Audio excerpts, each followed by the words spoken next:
You gonna do the 3, 2, 1?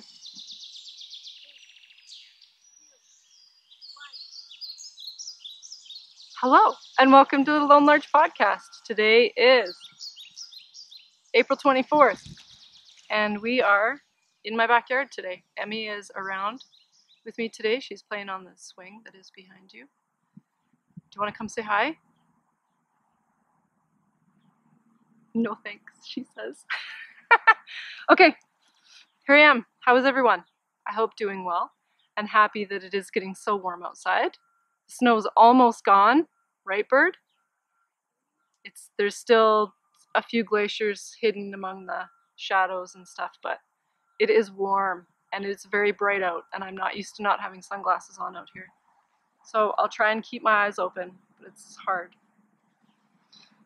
I'm going to jump right into the knitting and show you what I've been knitting on over the past long time. In no way, shape, or form are these, and here's Frax. In no way, shape, or form are these in order. What should we start with? Emmy, do you want to model your amazing hat? Okay. This is a hat that I made for Emmy. It is the Coca-Cola hat by Knox Mountain Knit Co. And Emmy added a few buttons to it. Want to model it for us? Okay, come down here. There you go. Don't sit on the iPad. Thank you. Emmy always wears the little design on the side part. I did a beanie style, which is not according to the pattern. Shocking, I know. I think I only did 2 repeats of the pattern, and then I went into, actually that's a lie. I only did like 1.5, and then I think I changed the decreases. Hold on. Then I changed the decreases so that it lined up, because I didn't want it to be super long, and right? I totally changed it, didn't I? Yeah. But it's really easy. I just inserted the chart into the decreases that they had laid out. So that's our Coca-Cola hat. She loves it very much. She wears it every day to school, even now that it's nice and warm outside.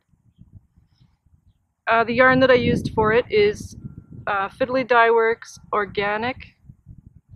It's not superwash. Organic Merino Worsted in the Princess Cupcake colorway. Pom-pom. And of course, the pom-pom on it. I think I need to get a smaller pom-pom maker because my pom-poms are a little bit crazy.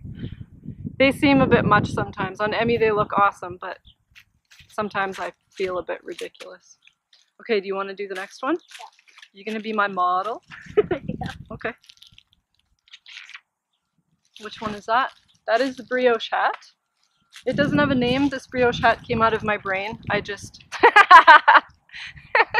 Is it a bit big for you, Bird? Yeah. It's okay. Let's just pull the brim up. I did a double brim on it with I think you saw this last time, but it wasn't finished. I can't remember. Double brim with a seed stitch rib and the most amazing pom-pom in the world. Where's the pattern part? Did I do a pattern on this? Oh yeah, right here. Can I have your head? Yeah. Thank you. Mom, can I see the pattern? Yes, you can. Okay, give me your head. Let me move your head. There. There's a little bit of a pattern in it, just with some leany stitches, but that's it. Super simple one color brioche. Just hold on, please. Yes, there's tiny bugs on my book. What else do we have to say about that? The yarn that I used is Fiddly Dye Works single ply merino worsted in the Niana colorway, and it's beautiful. I wore this hat a lot this winter because it was so cold, right? Winter finally decided to leave. Yeah, because it's a long winter here. It's a long winter here, and it was extra long this winter. Yeah. Right? But now it's finally spring. Yeah. Yeah. So it's turning to spring. It's turning to spring. What else do I have to talk about that? I think that's it. Pardon you. There's no pattern I might be releasing that pattern at some point, but I was going to release it, but the math didn't end up working out the way that I needed it to, like perfectly, obsessively, for the decreases. No. So it got to the point where I was just really annoyed with it, and I just wanted it finished, and it was just turning into more of a headache to write the pattern down. So I just made it work and finished it, and that's that. So that's Fiddly Dye Works Niana colorway. No, where is it? There it is. And that's that. Kate's single ply is magical. It is so soft, and it is so awesome to knit with. I absolutely love it. So there's that one. Okay, be patient, please. Just hold on a minute. What else do we have? Should we do this one? Okay, so this one is also Fiddly Dye Works. It's really hard to think when you're right here. What is this again? Fiddly Dye Works, single ply super wash merino.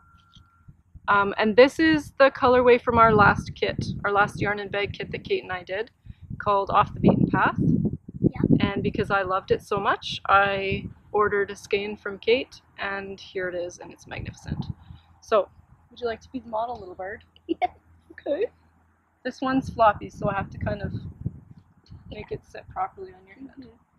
Okay, turn to this. Oh yes, very nice. Oh, so fancy. This one did have a pom-pom at one point on it. I got one of those big fur pom-poms from a place in town, but it was so heavy, it drove me crazy. It kept pulling the toque off my head. So I took it off. I actually tend to wear it like this and look like a complete goofball. I usually wear it kind of like that, puffy at the top.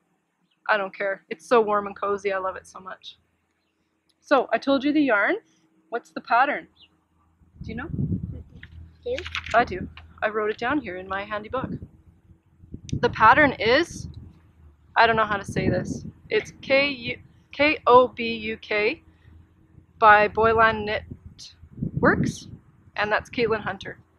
I really liked the pattern. I wasn't going to do the baubles, because I wasn't sure about the baubles. But I did them anyway, and I'm glad that I did, because it does add to the pattern, and it looks like little stars above the mountains that the rib changes into. I really enjoyed it. Yeah, awesome pattern, awesome yarn. I really enjoyed this, and I've worn it a lot. I wear toques pretty much every day when it's colder than +10, because I'm a wimp. What else do we have? Oh, I finished, last time I'm pretty sure I showed you the toque I was working on for my dad for his sailing trip. I finished it, and he has worn it a lot. He hasn't gone sailing yet. He's about to leave, I think he's leaving in 2 weeks to go sail the Bahamas with my cousin on my cousin's sailboat. And we stayed there for 2 days. We did. We just got back from my mom and dad's. We had a good visit, didn't we? Yeah. It was a quick visit, but it was still good. What else do I have to say about this? This was just like a sockhead hat that I made for my dad, and I'll put a picture in. I may have actually showed you last time. That's okay. Now you can see it again. No, not ready yet. That's that. That's that. I made. There's Faxi again. Oh, there's Faxi. Can you see her? Oh yeah. Faxi. Don't hold on to her if she wants to go. She's 10 years old. She is 10 years old. She is a free spirit, so you don't need to hold on to her, right? Yeah. She'll probably sit and hang out with us, but she doesn't like to be held very much. So for Christmas this year, I have 4 siblings. I have 4 siblings. Did I just do that? I have 4 siblings. And so for Christmas, I know I did. We draw names every year, or we have it on a rotation. And I ended up getting April's family, which is my older sister's family, for Christmas. And so I decided to knit every single person in their family something throughout this year instead of waiting for Christmas to come and then madly knitting something. So I have Eden's done, which is her brioche hat that I made very similar to the purple one. I have Jenna's done. Jenna's asked for a pair of socks. I made her some vanilla socks out of Expression Fiber Arts in the Emerald Spring colorway. Those are done and in their new home and happy. And I think that's all I've done. I thought that I'd done more than that. One of my works in progress is also a Christmas knit, but I have almost half of them done. There's 7 people in their family, and I will soon have 3 of them done. One of which is a sweater. So I think I'm doing really well. So Jenna's socks are done. They turned out great. I really liked this yarn. It's a really high twist. I don't know what to say about it other than I really liked it.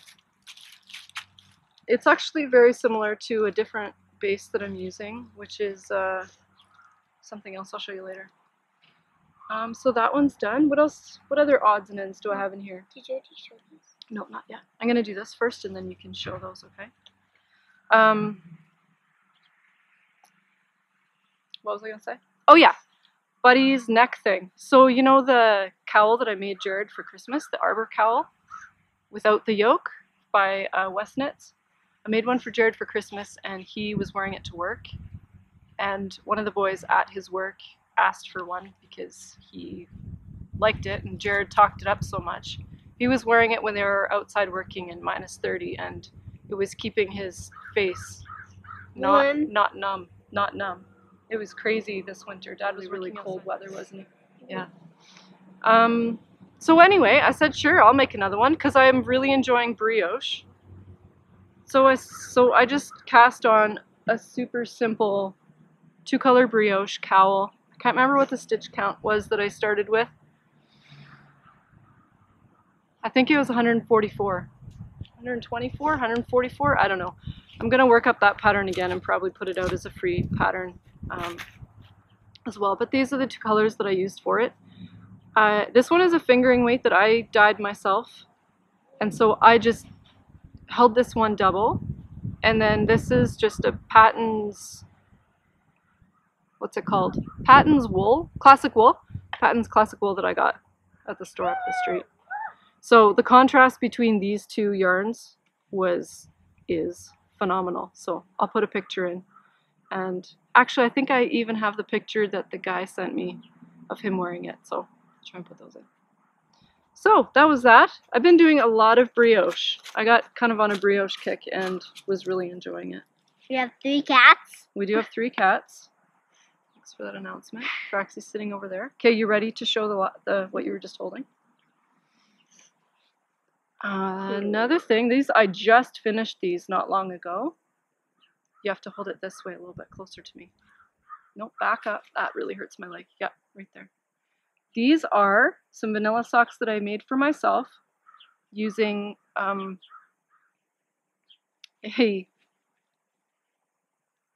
skein of yarn that Kate dyed for me for Christmas called It's Fine. It's fine.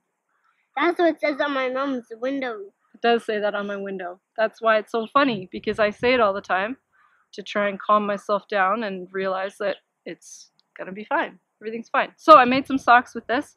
This is in her merino alpaca base. It is the softest yarn I've ever knit with. There is a bit of a halo. I don't know if you can see it, but there is a little bit of a halo on it. I love knitting with this yarn. What? You can show the socks. There's 2 of them. I even made 2. Fraxy's hunting over there. What is she going after? Bugs or are there birds in there? She might just be chasing leaves too. Okay, so I made 2 of them. Where'd the other one go? I made 2 of these. One of them I did toe up and one of them I did top down. Not yet. Not yet. I couldn't remember which way I did it, so I just cast it on. And go swing on the swing, please. Anyway, it doesn't matter. They all worked out. They're both the same-ish. I think one is slightly longer. The feet are the same. That's all that matters. Yeah, one is like an inch longer than the other one. Oh, not quite. whatever. I thoroughly enjoyed knitting these. By the time I got to the end of the second sock, I was definitely done. I did a fish lips kiss heel, but I modified it a little bit. I can't remember who was talking about this. I think it might have been Debbie Reese. But before I did the fish lips kiss, I got to about 3/4 of an inch before I was ready to do the heel, and I did 2 increase rows. So I did an increase row, I increased by 2 on the heel side, and then I knit a full row, and then I increased by 2 on the next row, and then I knit a full row, and then I did the sock. So I made a little bit of a gusset in it. I wonder if you're gonna be able to see. I think you can see. You can see a tiny, tiny little bit of an increase. So I increased by 4 stitches, did the heel, and then got to the end of the heel, decreased in the same fashion, decreased 2, and then knit a row, and then decreased another 2, and then just carried on with either the foot or the leg, depending on the sock. So they fit really well. I have really high arches. So I was hoping that that little bit of an increase was going to make the fish lips kiss fit my foot a little bit better. They fit fine, but it's always just tight at that little corner, which I didn't like very much. So just trying out some new stuff, and I will definitely do that again, just a quick little increase gusset. So those are my It's Fine socks. So on days where I'm kind of losing it, I have started wearing them. There they are. Okay, Yummy, it's the last thing. Do you want to show it? Yeah. You can even be the model. Take your jacket off for a sec. So some of you may have seen on Instagram, I released a free pattern, and it is called Bramble. Ooh, you even have your fancy dress on. It's okay, just put it down. No. What? What? I'm going to Oh, okay, we'll find it. Just put this, oh there it is, it just fell down. Okay, come here. Can I have your head, please? So this is a very, very simple cowl. You have a runny nose, but you're still beautiful. This is, can you see yourself? Yes. This is a very simple cowl that I started out of Fiddly Dye Works in her BFL base in the colorway Bigs, which Kate dyed for me shortly after our dog Watson died. And if you want the backstory behind that, please refer to the last episode. Okay, it's okay, just put your bracelet on. We're talking about this right now, okay? It matches your dress perfectly though, I will say that. I mean, your bracelet does. Okay, so this is Bramble. It's a free pattern on Ravelry. It fits perfectly over your shoulders. Look at that, how fancy.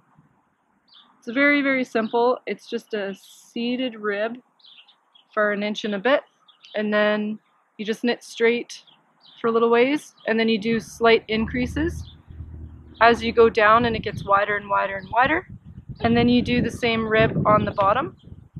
And it's a great way to use a single skein that you've been hoarding, that you absolutely love, that you want to showcase and keep near and dear to your heart. So this is it. It's on Ravelry. Go download it if you'd like it. I really liked it for a completely mindless, like with the sock you at least get to the heel. You get to the, go ahead, you can go play. Thank you for modeling. You get to the heel and you kind of have to put it to the side or be in the right place to work through the heel, and then you have mindless knitting again. But with this, it's completely mindless. It's perfect for on the go, or travel knitting, not having to think about anything. Just increases. What I did when I did the increases was I do an increase row, and then I'd put one of those little safety pin, I call them light bulb markers, these guys, where if I put it in front of my nose you might be able to see it. Put one of those guys on the decrease row, and then I would just knit, knit, knit, knit, knit, knit, knit, and then watch that part grow until there was 1 inch, and then do another increase, and then put another marker on. So I didn't even measure it every time, 1 inch every time. I just kind of eyeballed it and said, okay, that looks like 1 inch, and then did another increase row. So you can really manipulate it to any way that you want it to be. if you want it to flare out more or less or whatever. So that's the Beegs cowl. I'm very happy with it, and if you'd like to give it a go, go download it. Bramble by me. That is all of my finished objects. So now I'm going to do For the Love of Trees. Can you go swing on your swing while I do this reading part, Emmy? Yeah. Please? Or why don't you take your bike around the block? No, No, thanks. Okay. Okay, For the Love of Trees comes from the Arborist Certification Guide. Health management strategies. 2 key aspects of pest prevention in the landscape are minimizing plant stress by improving site conditions and minimizing pest activity by discouraging conditions that favor its development. Plants that are in a severe state of decline or incompatible with the site should be recommended for removal or transplanted to an acceptable location. Numerous site conditions and misguided management practices can encourage disorder development in the landscape. Identifying site conditions that promote pest reproduction, movement, and survival is an important component of a preventive pest management strategy. Landscape sanitation practices such as removing diseased, dead, and fallen twigs, leaves, and fruit can reduce pest populations. The dose and timing of pruning, irrigation, fertilization, and pesticide application should be carefully considered. Improper prescription and application of these and other management practices can increase plant susceptibility to certain pests. For example, improper timing of pruning can increase susceptibility to oak wilt, while excessive irrigation can increase susceptibility to root rots. However, timely irrigation to avoid moisture stress is critical to reducing the incidence of borers, bark beetles, and canker diseases. Pruning is a key cultural treatment for managing fire blight and other canker diseases. Did I read that already? I may have. Choose pest-resistant plant species and cultivars and high-quality nursery stock and a diversity of plant species.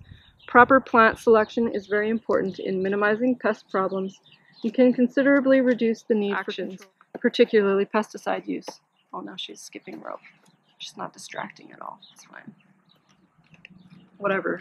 Real life podcasting. Matching species to site also is important in avoiding pest problems. For example, planting shade-loving plants as an understory can avoid problems with canker and leaf disease that result from planting sun-loving plants in shaded areas. High-quality nursery stock is much more tolerant of transplant and establishment stress, which can predispose plants to secondary problems. It's very loud, Emmy. If you're going to skip rope, can you go on the other side of the hot tub? what is that here? No, it's too loud. The camera keeps picking up that sound, and then it can't hear my voice. Okay? That's better. Thank you. Okay. High-quality nursery stock is much more tolerant of transplant and establishment stress, which can predispose plants to secondary problems such as borers and canker fungi. The cultural needs of plants during establishment, particularly irrigation, should be carefully addressed to minimize predisposed stresses. Choosing high-quality nursery stock also minimizes the risk of introducing pests from the nursery to the landscape. A landscape with a variety of plants will likely have fewer pest problems A landscape with a variety of plants will likely have fewer pest problems than one that relies heavily on one species. Monocultures, extensive planting of the same species, can have catastrophic consequences if a serious pest problem emerges. High-quality density of vulnerable plant species may favor insect and the pathogen to spread. Additionally, over-reliance on species susceptible to environmental conditions such as drought, ice storms, or high winds can be equally devastating. Plant diversity may promote natural pest control by providing alternate food sources and refuge for natural enemies of pests. Unfortunately, uniformity is often favored as a desirable characteristic in landscape design. Traditionally, aesthetics play a larger part in landscape than biology does. So an example of that is, quite a few years ago, we got called to a site where it was in a town, and it was the street trees that we were called to remove, and the street trees were a mayday. They were all maydays, and there was 25 of them dispersed on each side of the road.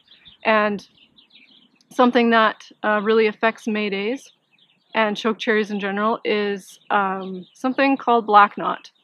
And so it's really, really rampant in the native stands around here of the native chokecherries.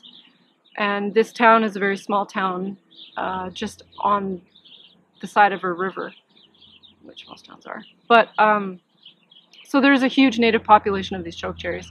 And these ornamental maydays, which are an ornamental chokecherry, got this disease. And so it got into the entire stand of the maydays, which ran up and down the street. And we ended up having to remove all of the trees because they were all totally infected with this black knot. And black knot's something that aesthetically you can prune out of it, but it's always going to be in the plant. So instead of having something planted like a mayday and then a spruce, or a mayday and an elm interplanted throughout the street, because it was all maydays, this whole street lost their entire stand of trees. So they had to start all over again, which looked terrible when we had to take them all out, and then also cost them more money because they had to replace all of the trees instead of just half or even a third if you did different plantings. So monocultures are bad. Blah, blah, blah, blah. Okay, so we're going to talk about some management options. Cultural control refers to landscape management practices that either promote plant health, thereby reducing pest susceptibility, or suppress pest populations. Cultural control tactics are particularly desirable because they usually have limited negative impact on the environment and can help prevent future pest problems. A major component of cultural control is proper plant selection. It is important to choose a species or a variety suitable for the existing landscape conditions to minimize chronic plant stress due to poor site adaptation.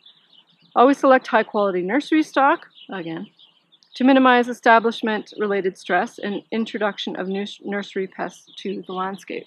That's always something that you should look for when you are buying trees. If they look stressed or if they have a pest in them, don't buy them because it's just going to come with you and can potentially infect your whole yard. Cultural practices that promote soil health are integral to maintain plant health. The physical, chemical, and biological properties of landscape soils should be evaluated and deficiencies corrected according to the best management practices. Treating soil nutrient deficiencies and augmenting soil pH and organic matter content can be particularly effective for promoting plant defense mechanisms. Improper mulching and irrigation practices can create favorable conditions for landscape pests. Correcting improper mulch application minimizes damage caused by pathogens, stem-feeding rodents and insects, and stem-girdling roots. And what they're talking about with that is having mulches built up too high on the trunk. You don't want to have your mulch, whatever kind of mulch that you use around your trees, you don't want to have it higher than the trunk flare because of many.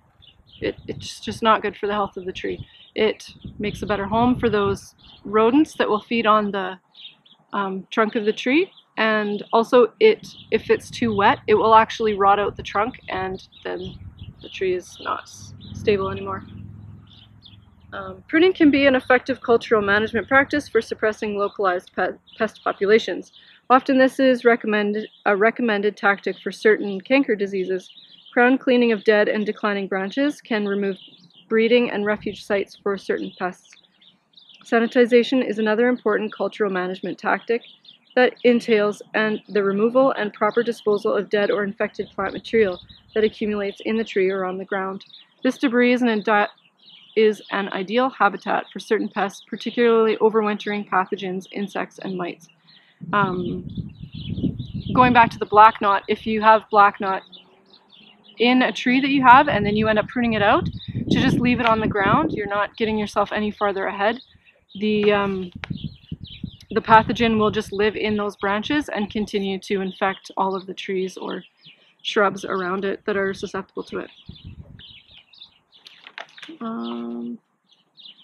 Okay, one other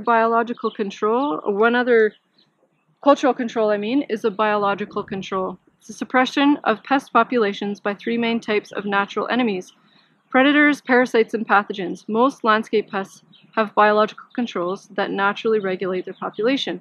In many instances, natural biological controls maintain pest population at tolerable levels, and additional controls are not necessary. In urban settings, natural biological controls may be insufficient to suppress pest populations, and applied biological control tactics could be required.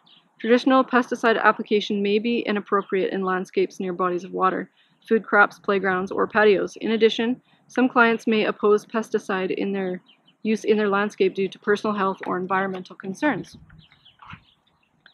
There are three approaches to applied biological control: introduction, conservation, and augmentation. Introduction of foreign predators, parasites, and pathogens attempts to create natural checks and balances for noxious exotic pests where none previously existed. Introduction is particularly valuable for pests that threaten native ecosystems and have few feasible management options.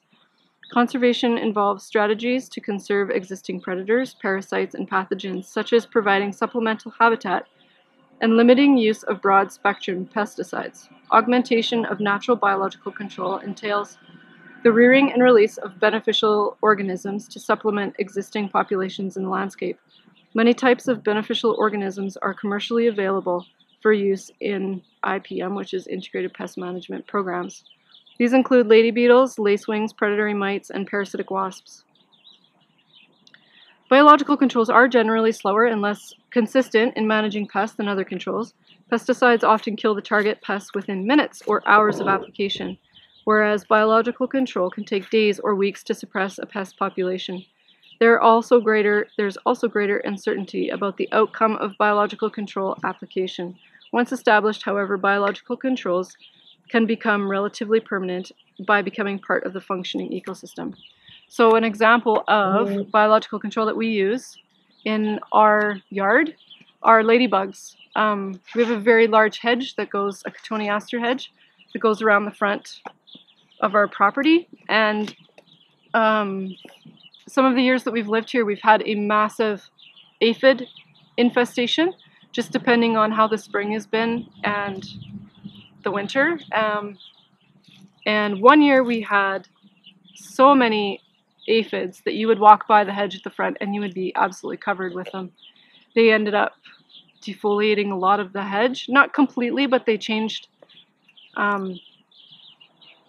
It was slightly catastrophic. It didn't kill the hedge, but the hedge really, really struggled that year. So something that we do in our yard is we preserve ladybugs, right? We don't rake up any of the leaf matter. The duff layer that ends up underneath the hedge throughout the summer, we leave it underneath the hedge and winter, and that is an amazing habitat for ladybugs to overwinter in. And then in the spring, when they wake up and they come climbing out of all of the leaves, then those ladybugs will take care of the aphid population because they are a predator of aphids. And it's something that I watch every year. If I see that the aphid population is getting out of control, if the ladybugs that are here in our yard aren't already handling it, then there's a greenhouse just up the way from us that has ladybugs that you can purchase. They just come in a little bag and they keep them in the fridge, which keeps the ladybugs slow moving and half dormant. You just go and get a bag of ladybugs and we put them underneath the hedge, and once the air temperature warms up enough for them to be active, they go and eat all the aphids and keep our hedge healthy, right? Yeah, and once we found 4 ladybugs. That was a couple days ago, right? On Thursday we went ladybug hunting to see if they were waking up yet. And we found 4. Yeah. But they were still sleepy, right? So I'm sure there's many more. It's okay, it's just a fly. I'm sure there's many more under there, but they weren't woken up yet. What's up? And my mom and Jenny found 2, and I found 2. That's right. So that is for the love of trees. Hold on for now. The reason that I wanted to tell you guys about that, just the fact that there are options other than pesticides, a lot of much better options. They do, like the book said, they do take more time. You have to be more patient with them. But they definitely work. It's just something that you have to be on top of. There's another thing actually, when it was talking about pruning out pests or diseases. The larch tree that's at the front, it is susceptible to the sawfly, which will defoliate all of the new growth. When the larvae of the sawfly come out of the eggs, they will feed on all the new growth of the larch, and they actually defoliated 2 complete branches of the larch, and then they were on their way up to more. And so every spring I just keep an eye on that, and if they return to that tree, then I just simply prune those branches off, get the larvae out of there, and this may sound bad, but then I burn it so that they can't spread to other trees in the neighborhood. So it's a small thing for me to do that's really easy to save my trees, right? Do you want to show them your plants now? Okay, go. So I have 2 morning glories and 1 pea. I got them from my grandma. Yeah, she has a lot of them. She decided to share some beautiful plants with you, right? Yeah, So go ahead. So I hope that there's a white one and the purple one. And I don't know if these are going to be sweet peas. Yeah. I think she probably planted like edible peas. I don't know if you can eat sweet peas. They're more for just a pretty plant. But I think those are peas that we can eat. So once it warms up a little bit more out here and the worry of frost is gone, then we'll stick them in the garden, right? Cool. Okay, I'm going to talk about some knitting again. A little bit of works in progress. I don't have a lot in progress, which is really strange. Don't worry about it. It's just an email. Can you carry on with your day for now?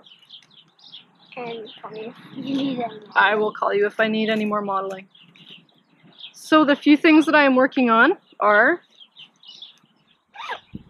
in my Fawn and Fox bag. This bag actually got really dirty. It got a massive dump of stuff on the back of it. A cup of coffee got spilled on the back of this bag and I cried.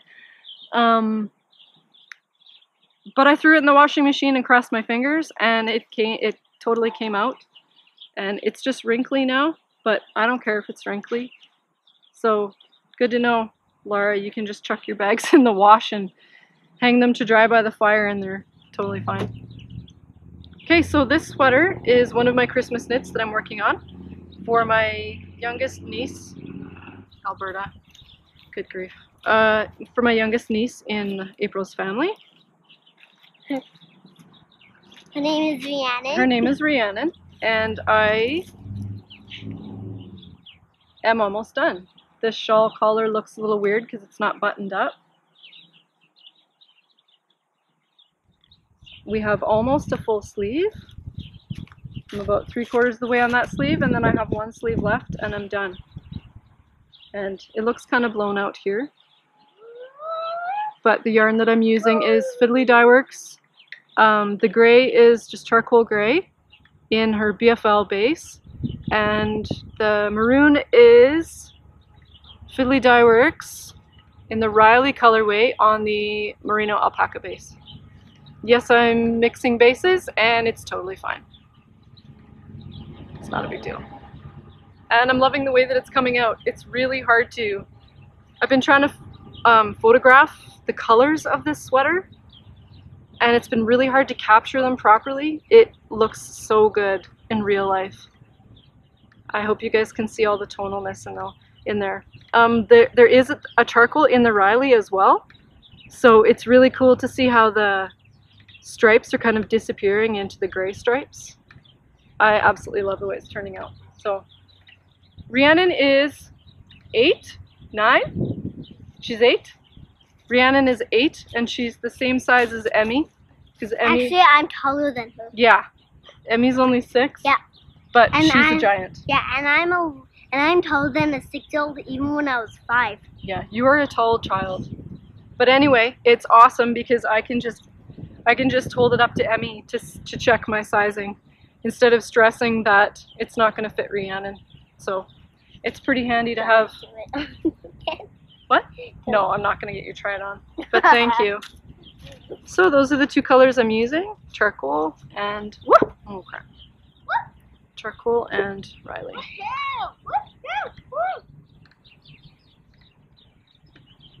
So that's that. I'm almost done. I'm gonna be happy when it's done. I'm not gonna lie. Even though it's a child-sized sweater, I'm still over it, and I'm definitely on Sleeve Island. But when I was down there, you're interrupting. Please hold on. When I was down there at April's house last weekend, Jenna, the ever-wise Jenna, she's the 15-year-old. No, she's 16. She's an artist. No, she's not. That's Eden. Jenna's not an artist. She's a writer. Anyway, the ever-wise Jenna said, if it's not bringing you joy, Jenny, then just work on something else. Well, I didn't have anything else at that point. But the moment that I got home, I cast on something that was going to bring me joy. So thanks, Jenna, for reminding me to knit only happiness. So what I cast on was, I didn't tell you what pattern that was, that sweater. That pattern, I even wrote it down. I even did research, looked up all the pattern names and everything so I could tell you guys the real information. I know. Rhiannon sweater is the Bihan Heol. I don't know. It's Bihanheol by Elise Dupont. Rhiannon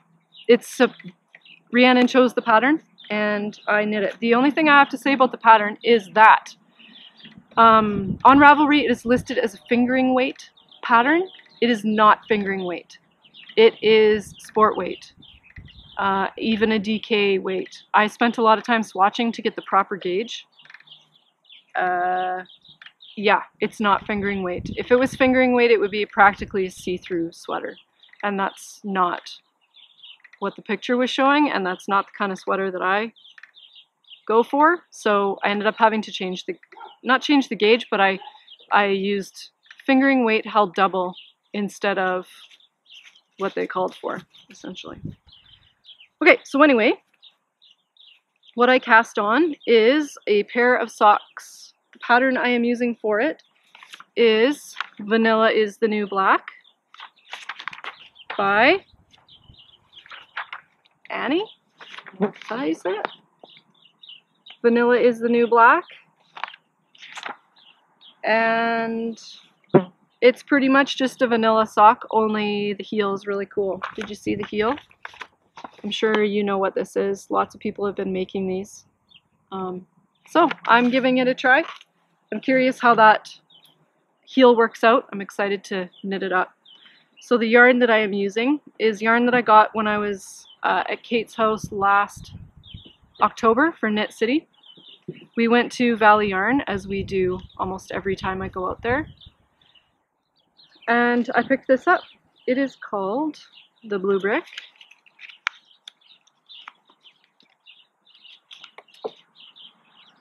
The Blue Brick in Killarney Sock, and it is in the colorway Kim's Barn. It's an 80-20 merino, and it is a gradient. So they come in two. The reason I kept this one in the skein, because I wanted to show you how they come. So they come as 2 skeins, 2 little minis, 2 skeins at 150 yards each, 300 yards total. So she pretty much gives you exactly the amount that you need for a pair of socks. I'm going to try my hardest to use every little bit. And it is a gradient. So once I have it balled up, that's what it looks like. And this is the beginning of my sock. So something that the lovely ladies at Valley Yarn suggested with this colorway is that you should always start with the brown at the top of the sock, because if you start with the blue at the top of the sock and the toe is brown, it looks like you stepped in a mud puddle and it looks kind of gross. So this is a much better option. So I am loving this base, huge. The twist is really tight. It feels really thick. It's a little bit of a thicker fingering weight. I don't know if you can tell, but it's a little bit thicker than some of the other sock weight yarn that I've knit with. And I am always, as always, using 2.25s, high sharps. Bring it over here. High sharps. These are not the sharps. No, I don't think these are sharps. I think these are normal ones in 2.25. And I do a 64 stitch sock. Mostly for my super high arch to fit over through my ankle and my super high arch. Did you lose them? That's okay. Just keep hunting. You'll find another one. There's going to be 100 ladybugs back here under all the leaves. So I'm working on that. And the last thing I'm working on, I've worked on it for a little while because I'm waiting to finish a different project so I can use the rest of the yarn for the leftover yarn for it. I started a pair of marled leggings and it's been really fun. I am not a fan of the marled look normally, but I thought with leggings, I'm going to wear these out. Just walking around my house, I'm going to wear them out. Like, I'm going to wear them so much I'll wear them out. Not like wear them out in, in the normal world. I don't think I would ever do that, but maybe just to pick Kate up from the airport. We'll see. But this is how far I've gotten on it. So I definitely have the shorts and part of a leg on the go. I'm too obsessive to just knit them whatever yarn I happen to be holding. So I have been obsessively going back and forth between the two legs to use up the same amount of the purple yarn so that the stripes match, because that's just how my brain works and that's what I must do. So I did swatch for these because I want them to fit perfectly, and you should always swatch. And I'm loving them. I haven't worked on them in a while, but I really, when I'm done with fingering weight, I just come back to these, and I mean, it's fingering weight held double, but still it's big fat needles and it's just glorious. So those are my shorts. I can't remember all the yarn I've used. It's not really important, but I love the way they're coming out. So, Marled Leggings by Stephen West. Love. Okay, that's all of my works in progress, which is crazy that I only have 3. And I'm really not working on the leggings at all because I'm just doing the other stuff, and I'm happy with the other stuff. So, that's that. That's that. That's that. I will talk a little bit about what's happening in the shop. I'm sitting in a pile of mud. Oh well, that's okay. Okay, so I have bags in my shop right now. I have been finding a little bit of time here and there to... Hi, did you find another one? Okay, go see if you can find one in the front hedge. They might be warmer out front, so they might be more awake.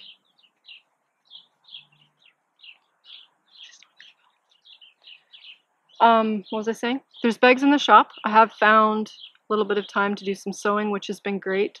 I didn't realize how much I enjoyed doing it, how much it really relaxes me. So it's been really good to do that. So if you are looking for a project bag, go take a look at the shop. The other thing that has developed since I talked to you last is that the lovely ladies at Willow and Wool, which is a new yarn shop in Airdrie, Alberta, which is just north of Calgary, like just north of Calgary. They contacted me and asked me if I wanted to sell some of my bags in their shop, and I said absolutely. So there are some of my bags in their shop. So if you're in that area, go take a look. Also, I was going to say, if I actually haven't discussed this with them, but as a meeting place, if you are in Calgary, you don't want to pay for shipping, because I know like paying for shipping for something an hour away is hard. I have a hard time with it anyway. So if you are wanting a bag and you just don't want to pay shipping, but I go into Calgary and Airdrie enough that I can meet people. I'm not opposed to that. I'm also not opposed to stopping for a lovely coffee or whatever. So that is always an option if you are looking for it. The last thing I'm going to talk about is Kate of Fiddly Dye Works and I have just put out a new kit. It is called Soar. The bag has purple, blue, pink, and kind of an olivey green birds on it. And then the same colors are reflected in the yarn. There are 4 different kit options. There's a shawl kit, a BFL kit with 2 different size bags, and a single ply merino worsted with 2 different size bags, whichever you choose. And we are to the point where we're actually going to open more orders for that, because people are definitely liking what we're putting out. So if you're interested in that, all of our bag and yarn kits are available on Kate's website, which is fiddlydyeworks.com. Go take a look. There is free shipping for all of our bag and yarn kits. Fabric. So what we're going to do is open up a couple more listings for those bags because people have enjoyed them so much. What's up? What do wasps eat? Wasps? Depends on what part of the year. Sometimes they eat other bugs. Sometimes they drink sap from trees. Sometimes they drink nectar from flowers. But they are a predator, so they do eat other bugs as well. Like ladybugs? I don't know if they eat ladybugs. I don't know specifically. There was one of the hedge. A wasp? Really? Are you sure it's a wasp? How big is it? Really? Okay, go keep an eye on it and I'll come and look. I'm shocked if there's wasps already. No, that is a wasp. Okay. What color is it? Black and yellow. Okay. I'll come take a look in a minute. Yeah, so yarn and bag kits. They're doing really well. We're really enjoying making them. This last time I went out to Kate's at the end of March, we were able to actually go fabric shopping together. Usually I kind of look around everywhere and then end up sending her pictures of the fabric that I find. And we kind of choose fabric together over texting, which is fine, but kind of lame. So last time I was out there, we actually got to go fabric shopping together, which was really fun to see what she pulled out and what I pulled out and what we could decide on. That was really cool. So we have our fabric for our fall kit. And I don't know if we're going to do a summer kit because everybody gets so busy with summer and I get so busy with summer. We may just put it on hold and then wait until fall to do the next one, but we'll see. So go take a look at Kate's website to check out the kits and her yarn, because her yarn's great. So the last thing I'm going to talk about is some of the stuff that I have acquired over the time. These are all of the things I have acquired. A lot of this is Kate's yarn. I got to go shopping in her inventory when I was there in March, and I came home with a lot of things because I love her yarn and it's beautiful. And to be completely honest, I really love being able to touch the yarn instead of just looking at it on the website. I am so much more of a tactile person. I really enjoy touching and pairing stuff in person rather than online. So a few little things I'm going to show you of hers are, what should I show you? Her new DK base, which is glorious. These two are named after my beagle ladies. This is Ollie, and actually I think it's just Olivia and Winnie. These are on her DK base, and it is the softest I've ever felt. Next to her alpaca, this is the softest yarn I've ever felt. So those are those two. Beautiful. I haven't decided what I'm going to do with them. Shocking, I know. but I have them and I can do this with them. Winnie and Ollie. Did you know that? Did you know that's what they're called? Winnie and Ollie. We have, what? Tula? I didn't see it. That's okay. Okay, that means he's gone about his day, right? No big deal. This is a Tula. Tula Badula. This is on her alpaca merino. I love the speckly bit right there. Speckly bit. Tula. This is a one of a kind. It's a I don't want to say over dyed karis, but it's just a karis with a little bit more pink than she normally puts in. I love it. That one's on her organic merino base. Worsted. Parker. That one's on her BFL. Oh man, that one's so beautiful. I love it. This is one of her first colorways. If you're at Knit City last year, this was one of the samples that we were giving away. Tula. This is Lynn. I'm sorry if I'm doing this wrong, Kate. I'm pretty sure I'm correct. That's Lynn. Oh, that's why I brought my book, right? To make sure I was telling you the right thing. Yep, Lynn. That's my middle name. Lynn? Yep, Lynn. Conan on organic merino. That's one of our other cats. Yep. Yep. Draxie still over there? Yeah. Ariana? What's her name again? Ariana. No, that's the girl that's in your name. I can't remember the name. Eliana. We were close. It was Eliana. I can never remember that name for some reason. This is a colorway that Kate and I came up with together when I was out there a while ago. Is that in October only? That seems like 100 years ago. Cute. What else? And this one. Emmy, do you know what this one is? Ren. Ren!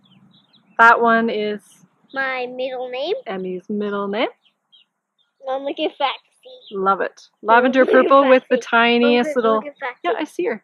Navy speckles in it. I think this is on her new DK too, isn't it? Am I lying to you there? Ren. DK. Haha! I do know what I'm talking about. Sometimes I question myself too much. She's covered in leaves. So that's all of Kate's stuff. The other few things that I've gotten along the way is when I was at Willow and Wool. I picked up an Allison Barnes yarn. She's in Edmonton. I've had my eye on her for a long time, but I just have never actually purchased any of her yarn.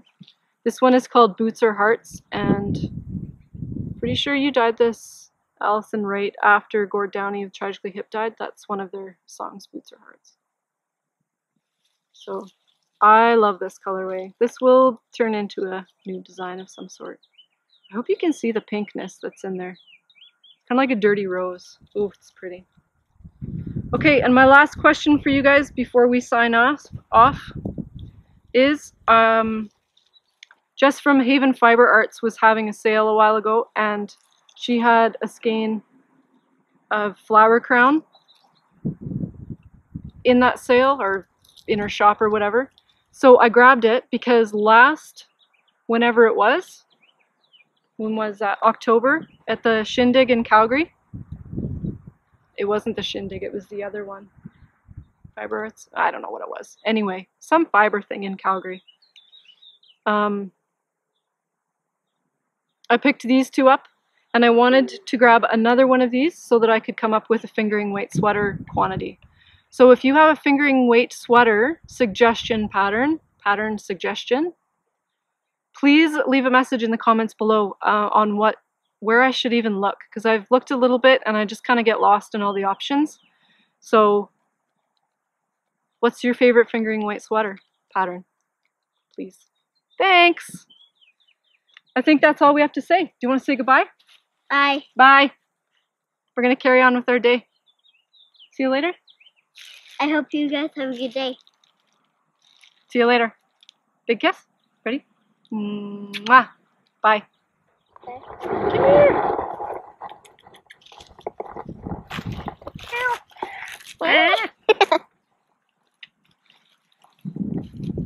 Green eyes. Mm-hmm. Oh, purrs and everything. Meow. Oh, you're so shetty. We need to find those cat brushes and give this cat a brush. Yeah. Meow. And can you sing the meow song? Go ahead. Meow, meow, meow, meow, meow. Meow, meow, meow, And then go hunt for Axe. meow, meow, Meow, meow. meow, meow.